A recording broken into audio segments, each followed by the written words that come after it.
and I opened my mouth to protest as a decent maiden should, but he clutched my palm with a firm grip, drawing me closer. The movement sent a shiver down my spine, and I glanced up at him through my eyelashes. His laughing eyes filled with warmth, his irises almost translucent in the sun. All the sound escaped in the intensity of his gaze, the rushing river, the singing birds, the soaring wind through the leaves. I glanced around, making sure no one was watching us. For this to work, I couldn't have Johnny's father, Lord Brighton, hearing one ill word about me or anything we might do. And Lord help me if Dad discovered us.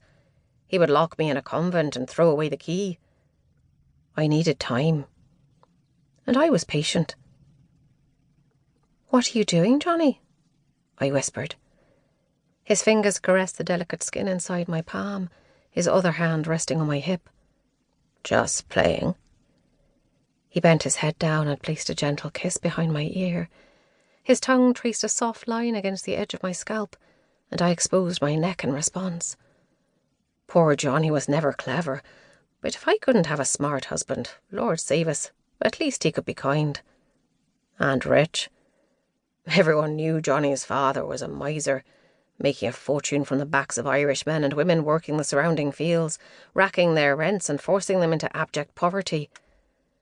Those poor souls scraped out a subsistence living on the outskirts of the property, huddled in filthy huts, children with their stomachs distended, their faces little more than skeletons. But none of that crossed Johnny's mind as he pulled me closer, his lips brushing against my bare shoulder. As Lady of Dunraven, I knew I could seize hold of the Brightons' wealth to bring it back to the people, ensure prosperity to all who lived on those craggy moors. It was what my mother always spoke of before she died. Before the uprising of 1798. The year of the French, we called it. But the French aid never quite manifested. We thought the uprising would change everything. But since that terrible year, conditions had only grown worse, and I knew I needed to do something. It was what she would have wanted. I believed that. His hand dipped lower on my waist, and I gasped, my hips jerking toward him. I had studied libertines in novels, skimming over the swooning ladies, cursing themselves for their fall into temptation. Such flights of fancy didn't seem so terrible in that moment, what with his shoulder muscles wide and rippling beneath his soaked shirt, his abdomen tensing as I stepped nearer to him. I thought I might actually enjoy playing the part of the scoundrel, at least until I got what I wanted.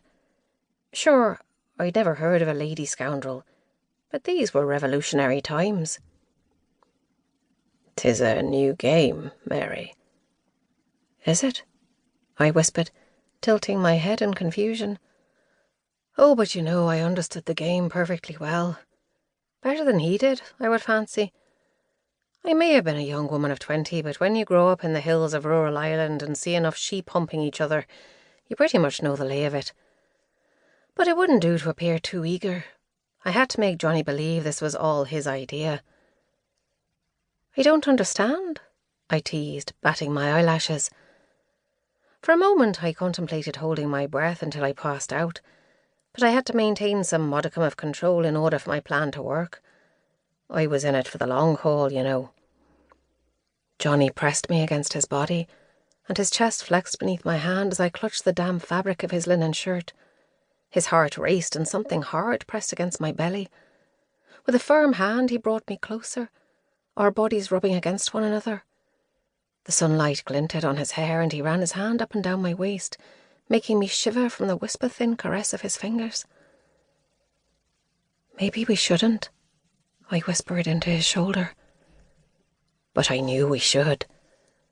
And we would. His hands cupped my bottom and brought me to my tiptoes, his hardness pushing against my inner thigh. He arched his hips into mine, and I emitted a low sound from the back of my throat, my body pressing against something that made my insides ache. Clutching his wet shirt, I met his rolling thrusts, throwing my head back to gaze up at him. "Johnny!" I let out a small whimper, and it excited him, his breath emitting in thick pants. He bent down to kiss me, and his lips pressed firm against mine, his tongue darting between my teeth. My shoulders tensed at the strain.